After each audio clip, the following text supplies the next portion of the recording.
Sihamul lail yang disebutkan oleh Imam Asy-Syafi'i adalah kunci kepada balasan terhadap kezaliman tuan. Iaitu apa dia?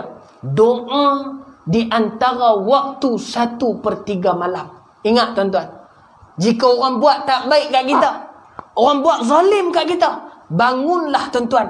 Kerana sihamul lail, anak panah malam ini telah membuktikan. Balik ke kerajaan Abbasiyah tadi. Apabila Ibnul Baqiyah tampar orang ni tuan-tuan, dia kata, aku akan balas balik tamparan kau dengan sihamul lail. Dia kata apa? Pergilah engkau dengan sihamul lail engkau tu, dengan anak panah malam. Orang ni tuan-tuan balik tak lelapkan mata.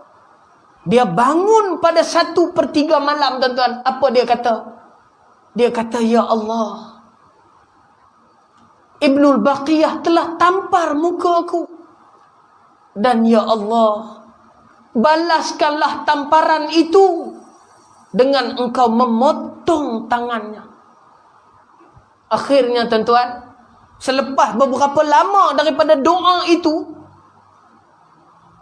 ada satu gerakan besar menjatuhkan kerajaan Abbasiyah dan naik sebagai pemerintah selepas kerajaan Abbasiyah tuan-tuan. Dan mereka telah tangkap menteri yang jahat ni tuan-tuan, yang terkenal dengan kezaliman dia. Mereka telah penjarakan dia. Mereka telah ambil Ibnul Baqiyah. Mereka potong tangannya.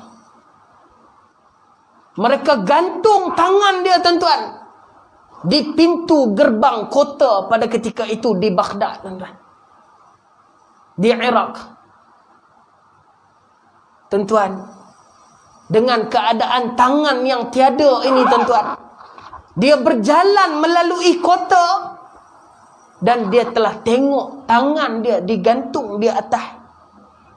Dia telah menangis tuan-tuan.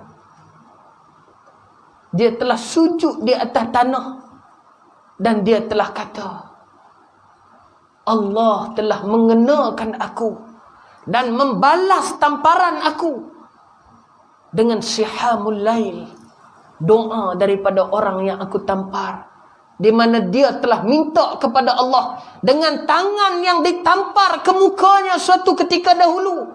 Tangan itu dipotong oleh Allah Subhanahu wa taala tuan-tuan, menggantikan perbuatan zalim oleh Ibnul Baqiyah yang disebut dan dikenang oleh sejarah betapa bahayanya sihamul lail ini memberi kesan kepada orang yang berbuat zalim.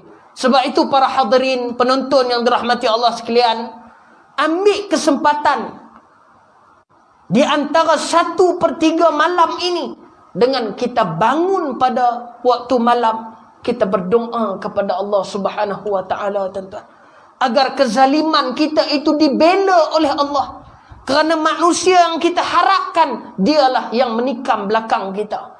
Kerana semua manusia tidak boleh kita percayai, melainkan janji mereka kita tak boleh percaya.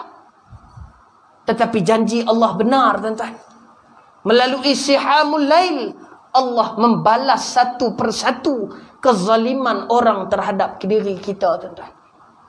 Dan kita pun kena beringat, walaupun orang tu tak baik, tak solat, tak main masjid, kita buat zalim kat dia, sedangkan kita seorang ustaz, seorang penjawat awam, seorang yang berkuasa dan berkedudukan, sedangkan dia jenis orang yang buat maksiat.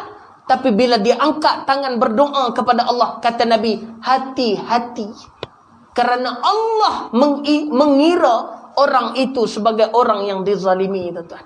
Sebab itu dalam kita berfikiran, saya ingatkan tuan-tuan, dalam kita bercakap, dalam kita bertindak, hati-hatilah tuan-tuan, supaya kita tidak ditimpa doa daripada orang-orang yang dizalimi tuan-tuan.